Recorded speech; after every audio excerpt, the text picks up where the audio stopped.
Why would anyone actually spend $9,000 on a camera and then another $3,000 on a lens? Well, I can simply tell you, if you're going to be shooting film, what, you got to shoot like 300 rolls and then you pay for this thing? Yeah, I'm going to tell you about this. This is the Leica M11.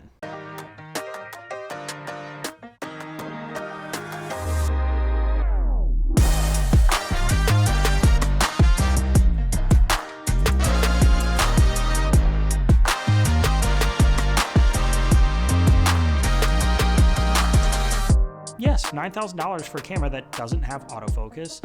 It actually does glitch every once in a while. It doesn't have an EVF.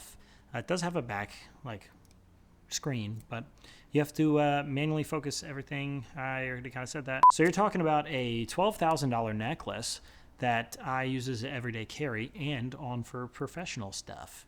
Well, I've never felt really more inspired to pick up a camera and shoot it until really I got the M3. Every single camera I've owned, from the 5D Mark II, 60, 5D Mark III, Fuji X-T2, X-T3, X-T4, all of those, I didn't want to like regularly pick up a camera and shoot it.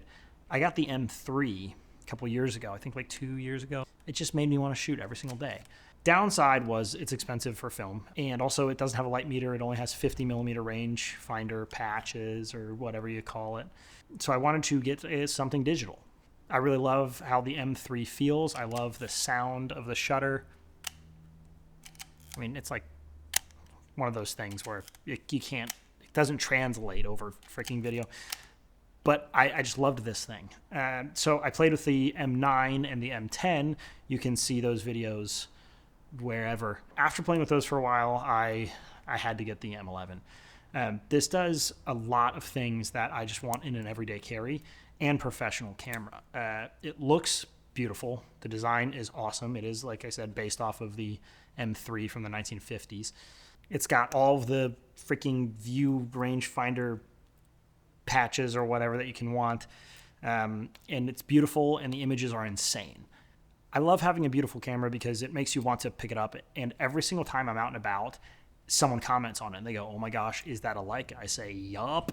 And then we sit there and talk for a bit. And then sometimes I've even booked a job on like that conversation because they see it, they talk to me, I tell them I'm a producer, I tell them that I'm a photographer and video guy, and they're like, "Wow, all right, well, what's your Instagram? What's your contact? I'd love to let you know."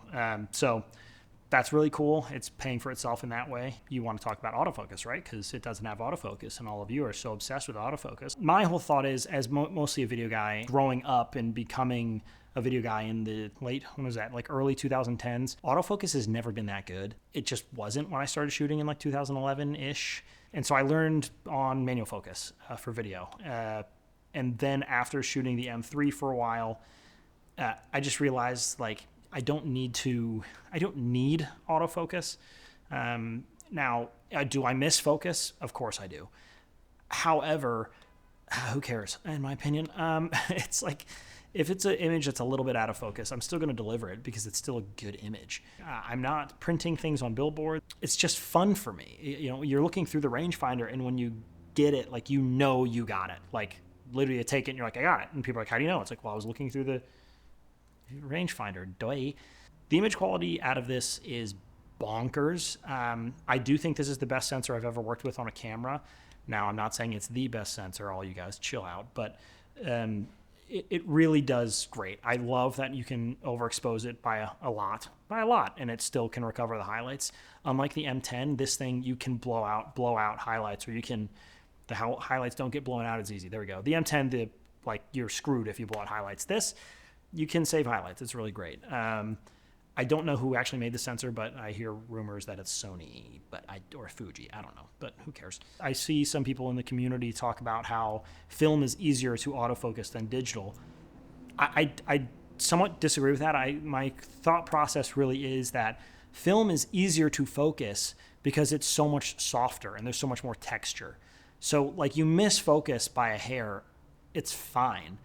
On this digital sensor, if you're shooting at 1.4 and you miss focus, like, you can tell. I mean, you're talking like millimeters. Right now I'm shooting on the 50 millimeter Leica R lens. It's an f2. I'm shooting at like 3.5 right now because like I don't have anyone manning the camera. So I just like like focused in this general area. It could be out of focus a little bit, but I don't care. It doesn't matter. We're not filming movies. We're not posting things on freaking billboards. Most of you guys just take photos for your like friends and family, or maybe weddings. It's like, dude, it's fine. It's literally fine. I promise, it's fine. This is a 60 megapixel sensor. It is amazing, like I said, but my favorite part about it is you can jump between, like, you can't see. Maybe I'll put a cut out of this or something.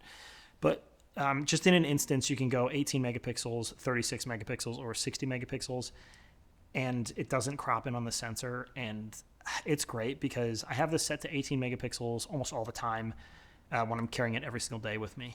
I go up to 36 when it's a little bit more important. And then for portraits, that's when I use 60 megapixels. It's wild. I would highly suggest renting one of these and playing with it on a couple things, and you'll be blown away. You'd be blown away. I'm sure you're gonna be blown away. But everything else software-wise, like, I really love the menus on this. It's clean. It's not like a Sony menu. Like this FX3 that I'm shooting on, the Sony menu, I don't get it. They didn't make it simple. And then my favorite, like I mentioned in the M10 video, is the Leica Photos app. I constantly will take a photo of someone, and I will walk up to them and say, hey, I just got a banger photo of you. Can I send it to you? And they're like, yeah, sure. And I just whip out my phone, I download it, and I airdrop it right to them. It is the coolest freaking thing. It only bothers them for about 2 or 3 minutes, and they're like, this is so cool. And you're like, well, yeah, I'm a professional, so that's what happens. Anyways, with this lens and this camera, this is the brass version, so I'm really excited for it to get brassed. It is heavy. It's 3 whole freaking pounds. So I wouldn't suggest putting this on your neck for too long, because then you're going to start having neck issues. This is not the Joe Greer short strap. I had this custom made by my guy, Iamaaronbean. If you want his contact information, find it. He's on the internet. But this is how I typically rock this. The 3 pounds doesn't bother my hand, which is great. It's a really great length, so I can just hold it like this and still take photos like this, or like this, and it's no problem. And then I just drop it when I'm shaking people's hands or whatever. Just make sure that it's on before you just willy-nilly let it go. I love this thing. That's great. That's the coolest thing they could have thought of. I believe Hasselblad has that on a few of their cameras. That's great. Putting the SD card right in there is amazing, and then having internal memory is amazing. I love this camera. I wouldn't really trade it for anything else. I carry this every single day with me. I would highly suggest it for people who can afford it. Yes, it's a ridiculously expensive camera. Like, don't get me wrong. That's one of the dumbest decisions I made, was buying this camera, considering I really only do video. It's a great camera for everyday carry. It's a great camera to capture memories personally, but then also be able to bring on jobs and make beautiful, beautiful images.